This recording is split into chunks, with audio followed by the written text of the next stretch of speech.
So I play Stephan who's a German architect.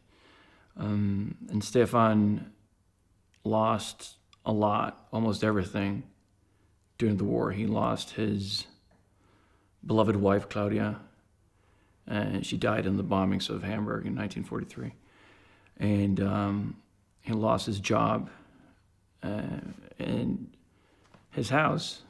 And in a way, he lost, in a way, his daughter, Freda, because, I mean, she's alive, but she's very much kind of estranged now. She blames him for the death of her mother, Claudia.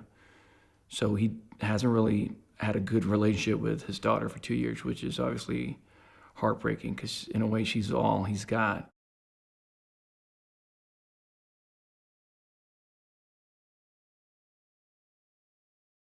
Lewis was kind enough to let them stay in the house because, as you can tell, it's a massive house and there's plenty of room.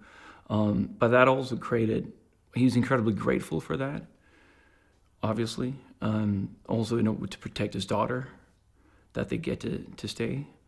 But it does create a lot of friction as well.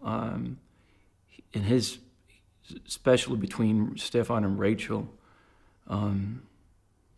she's a Philistine. She doesn't appreciate art. Stephan was very inspired as an architect and very inspired by the Bauhaus movement. He loves art, he loves music. And his home is filled with beautiful pieces on the walls and great pieces of, it's a Mies van der Rohe chair over here. And this woman she doesn't appreciate it at all.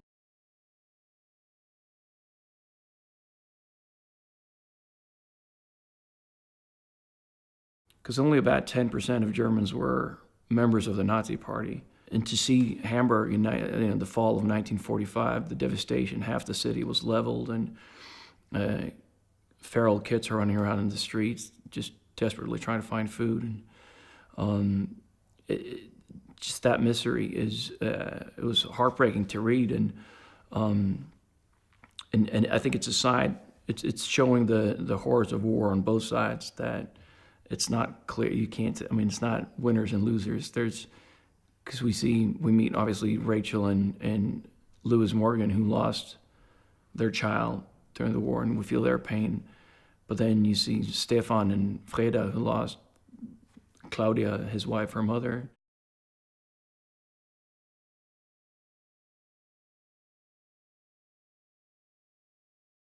There's a really interesting book by a Swedish author named Stig Dagerman called German Autumn. And he travels around in Germany. He wrote it was basically articles for a newspaper in 1946. Him traveling, he went down on an assignment basically to travel around Germany and meet civilians and people, and as they were trying to rebuild the country. And I reread that, obviously, because that era and what was happening, and just to learn more about the devastation and the human suffering among the civilians here in Germany after the war.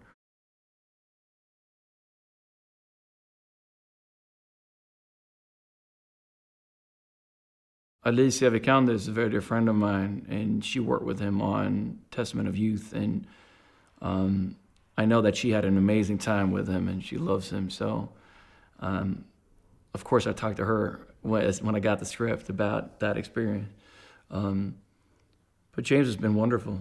It's been so lovely we met up in London a couple of months ago, and talked about that era, about the story, and about these characters, and it felt very. It felt like a very different story, something I definitely hadn't seen before.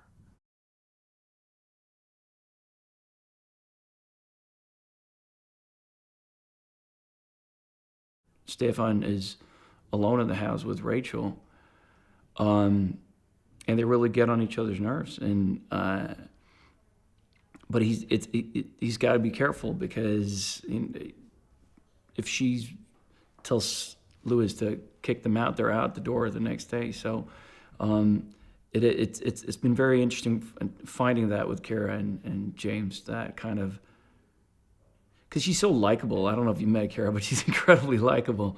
So we've so those scenes towards the latter part of the movie are very easy to play because of the chemistry. But in the beginning, it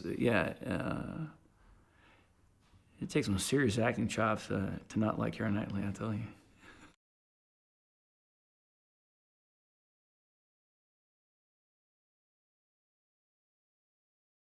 It's based on a true story. Radiant's father, who I don't know if you met them, but they were on set the other day. And it was incredible to meet him because it's based on his story, not the love story, but Radiant's dad was here in Hamburg as a kid for between the ages of, I think it was 11 and 14. It was like 3 or 4 years when he was just in pre-teenage years. And it was, they let the German family stay in the house for 4 years. They shared a house with this German family just after the war. And it was just incredible meeting this man and talking, hearing his stories about what it was like in Germany just after the war, and how they kind of broke the ice in a way for the whole community, because he befriended one of the German kids.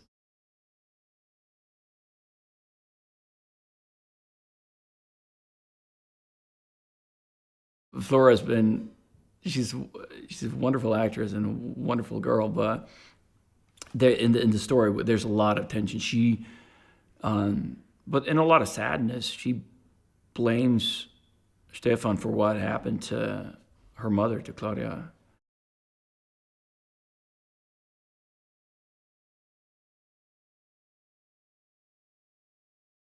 Well, it's a beautiful story of love and loss and about human resilience, and our capacity to, even after going through the most horrific chapter in human history, to kind of reinvent yourself and begin again, and our capacity to forgive.